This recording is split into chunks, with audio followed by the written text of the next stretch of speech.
있고 후속 조치가 없기 때문에 국민들도 좀 답답해하시고요.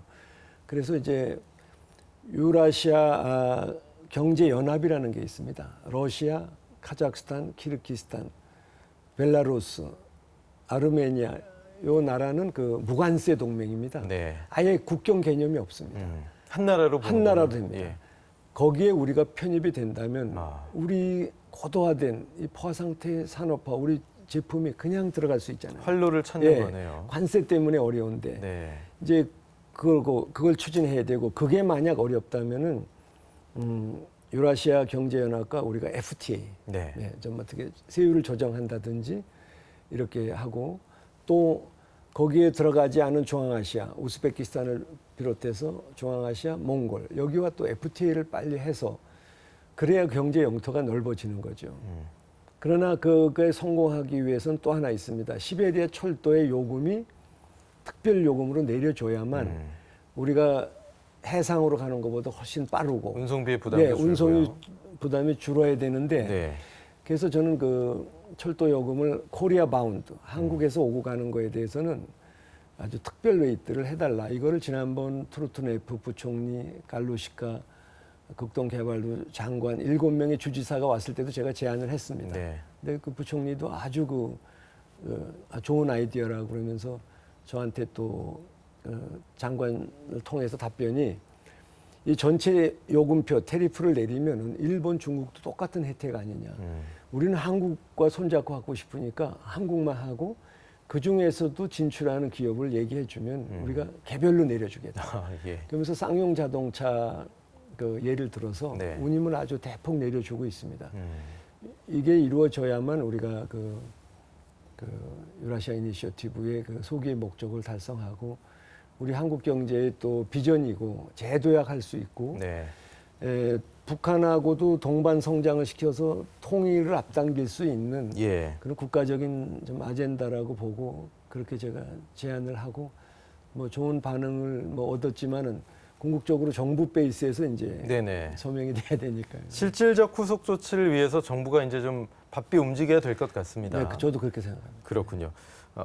중소기업 중앙회 해외 명예 민간대사 제도에서 회장을 맡고 계십니다. 해외 명예 민간대사는 어떤 역할을 맡고 네, 있는 이거는 겁니까? 2010년 경인가 이명박 대통령께서 그 인도네시아 국빈 방문을 하셨어요. 네. 그 중소기업의 그 진출을 좀 어떻게 도와주는 방법이 뭘까 이렇게 하다 보니까 인도네시아는 인구가 2억 한 6, 7천만 명 되고 아주 큰 시장입니다. 네.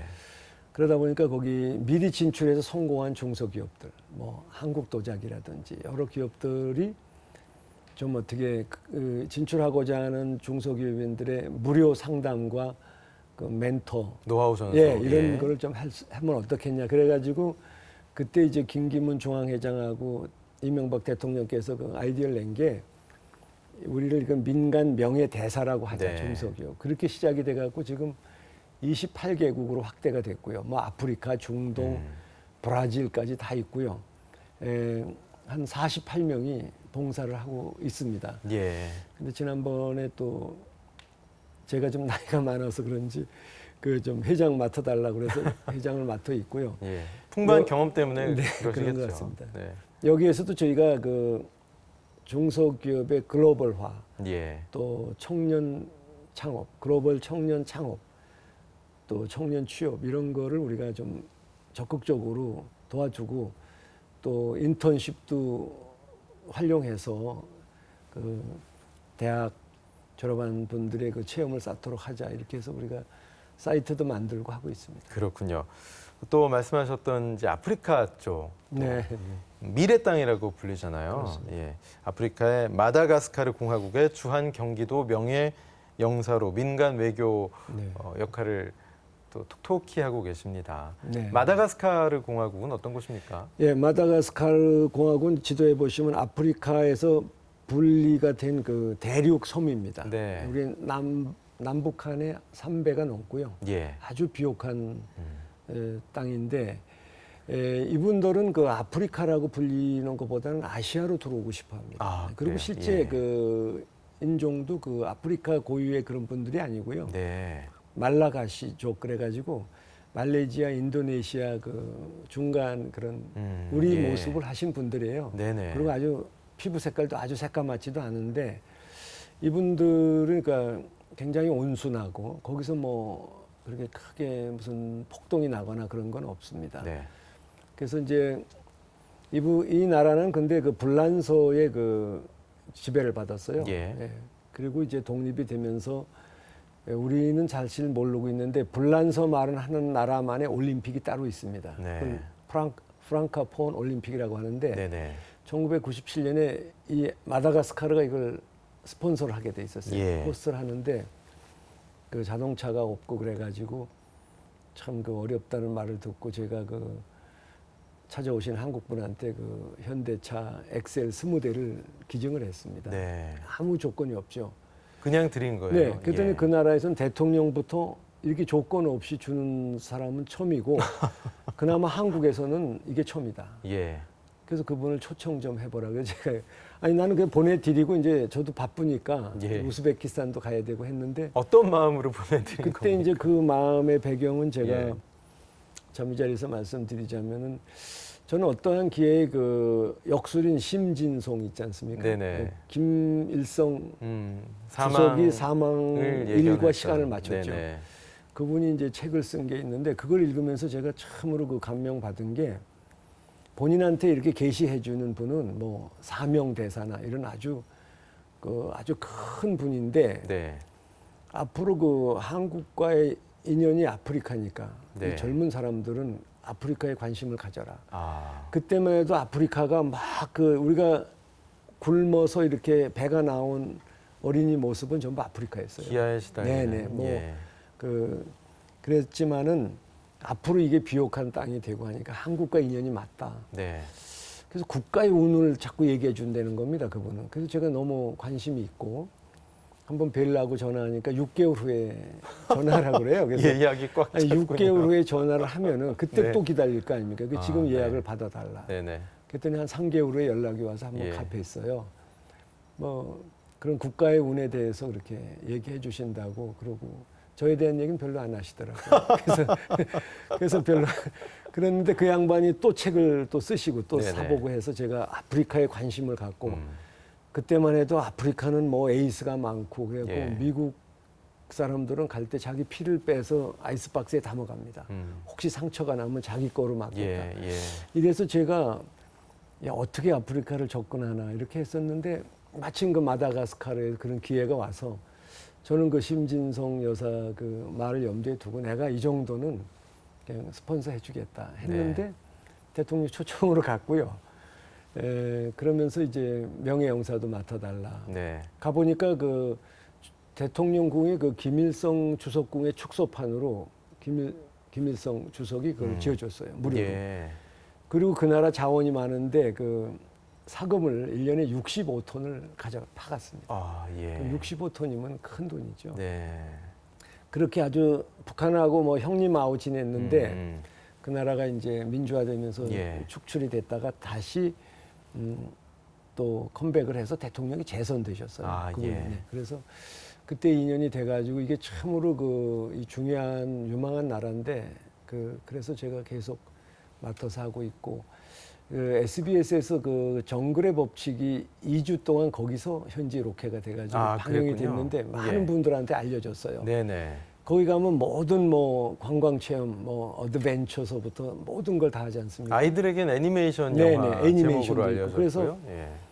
요즘엔 제가 비자도 발급하는데 많은 분들이 가세요. 예. 이제 마다가스카르를 그런 인연을 이제 맺게 됐고 저는 이제 정부에서도 이제 다음 포커스를 아프리카로 잡고 계신 거로 알고 있고 네. 뭐 대통령께서는 내년에 가시는 거로 알고 있는데 예. 이런 그 마다가스카르 이런 나라 중심이 돼가지고 아프리카 전역으로 그 진출하는 교두보가 되면은 좋지 않겠느냐. 예. 그래서 저도 민간 외교 차원에서 굉장히 그 나름대로 거기 많이 그 지원도 해드리고 공을 들이고 있습니다. 예. 말하자면 우리의 블루오션이 될 수 있는 그렇습니다. 곳이기 때문에 예, 예. 네. 계속해서 새로운 곳을 발굴하고 눈길을 돌리는 것도 우리 김인식 회장께서 앞으로도 더 네. 많은 역할을 해주셔야 되겠습니다. 예. 뭐 해외로 돌렸던 눈 국내로 좀 돌려볼게요. 아까 저희가 뭐 아프니까 청춘이다. 정말 청춘들이 아프거든요. 청년 실업 문제도 심각하고 취업도 안 됩니다. 그래서 창업을 하려고 하면 또 노하우도 없고 두렵고, 자, 이 문제 어떻게 네. 해결을 해야 될까요? 청년 창업에 많은 관심 있으시잖아요. 네네, 그렇습니다. 조언 좀 해주시죠. 저는 그 삼성그룹이고 이렇게 지원자가 9만 명 뭐 이렇게 된다는 걸 보고 참 상당히 좀 충격을 받았습니다. 아, 네. 저도 물론 삼성그룹에 1969년에 공채 6기로 거기 합격이 되고 예. 그때는 한 10대 1 정도였는데 네. 그것도 굉장히 그 대수가 센 거였습니다. 10대 1인데요. 10대 1인데도. 예. 그리고 이제 합격이 되면 중앙일보 일면에 그 하단에 합격자를 네. 신문에 내주고 했는데 그렇게 했지만 저는 그 가장 좋은 시절에 잘 나가고 할 때 사실 제가 스스로 거기를 그만두고 제 창업의 길을 택했거든요. 예. 그래서 그 지금 막 그렇게 취업이 어렵고 청년 실업률이 뭐 거의 뭐 20% 이렇게 육박한다고 하는데 참 제가 좀 가슴이 아프고요. 그래서 물론 대기업에 가서 경험을 쌓는 것도 좋겠지만 그게 이렇게 어렵다면 왜 저 때는 정말 그 개인들이 어디가 창업을 하고 해외 시장의 정보는 종합상사 외에는 없었습니다. 네. 네, 그런 때였지만 지금은 디지털 시대에 전 세계가 다 그 뭐 인터넷 통해서 다 연결돼서 정보의 바다에 네. 있고 얼마든지 우리가 자유롭게 해외도 가볼 수 있고 경험을 쌓아서 창업도 할 수 있다고 봅니다. 네. 그래서 이런 데에 좀 더 관심을 돌렸으면 저는 이제 그런 생각에서 아까 중소기업 중앙회 민간 명예 대사회라든지 제가 또 소속돼 있는 부단장을 맡고 있는 그 주한 명예 영사단이 있습니다. 예. 120개국에 130여 명이 참여하고 계세요. 거기에도 제가 그런 그 청년 창업, 예. 글로벌 창업을 위해서 우리가 그냥 멘토로서 역할을 하자. 네. 그래서 아마 곧 그게 결정이 될 것 같고요. 그래서 저는 좀 시야를 넓혀서 예. 그 이런 유라시아라든지 저 아프리카 이런 대륙에 진출하고 그런 좀 도전 정신을 가지고 그 했으면 그리고 거대한 한류 문화, K-팝, K-무브 등으로 해서 한국 사람은 어디 가든지 그 이게 막 인기가 있습니다. 한국어 배우는 열풍도 엄청 늘어나고 있잖아요. 전 세계가 지금 한국어 배우는 열풍이 있고 우즈베키스탄 같은 데는 초등학교 타시켄트 300개 중에서 60개 학교가 네. 한글 교실을 갖고 있거나 만들고 있습니다. 예, 그렇군요. 뭐 사업 이야기 또 여러 가지 국내에서 하시고 계신 또 멘토 역할 또 다양하게 들어봤는데요. 또 사업가로서의 김윤식 회장님이 있었다면 정치인으로서의 김윤식 회장님, 국회의원 김윤식도 한 페이지를 저희가 빼놓을 수가 없습니다. 지난 2000년 4.13 총선이었죠. 16대 선거에서 용인을 당시 민주당으로 당선이 되셨습니다. 당시에 뭐 초선 의원의 한계를 넘어서 굉장히 많은 일을 했다라는 좋은 평가, 좋은 의정 활동을 했다라는 평가를 들으셨는데요. 당시 용인 지역에서 출마하셨던 동기가 좀 궁금했어요. 네, 저는 용인과는 아무 연고가 사실 없습니다. 아, 예. 출마 당시에 뭐 단 한 명의 용인 사람을 알지도 못하고 출마했는데 네. 단지 저는 그 해외를 많이 다니다 보니까 공기의 질의 중요성을 일찍이 터득을 했어요. 네. 그래서 1995년부터 그 용인 기흥, 그 기흥 단지라고 있습니다. 그 고속도로 옆에 예. 골프장이 많이 있죠, 그 위에. 거기에 가서 그냥 그 제가 살고 있었어요. 서울을 그러니까 32km를 그 편도 32km를 출퇴근을 했죠. 거주를 이미 5년 전에 하고 네네, 계셨군요. 거기에 이제 살고 있었는데 어느 날 어떤 그 선배 국회의원께서 그 후배를 시켜서 전화가 왔었어요. 네. 일요일 날. 저는 이제 우즈베키스탄에서 와서 약간 이제 좀 한국에 있을 때입니다. 그래서 어떻게 거기 출마 생각이 없냐 그래서 저는 그런 생각을 거기서 하지도 못했고요. 네. 또 용인이 연고도 아니고 예. 또 당시에 남궁석 장관이라고 그 정보통신부 장관 하신 분이 있고 그래서 그게 내가 되겠느냐 이렇게 했는데 그 마침 거기에 분구가 되면서 네. 용인 의리 신설이 생겼습니다. 근데 그분은 그걸 아셨던 것 같고요. 예. 그래서 후배들이 와서 일단 신청이나 해봅시다. 그래 그 서류도 미비한 채로 신청을 했죠. 네. 그래서 이제 그 용인을 이제 지금의 수지 구성 기흥인데요. 예. 그래가지고 이제 공천을 일단 넣었습니다.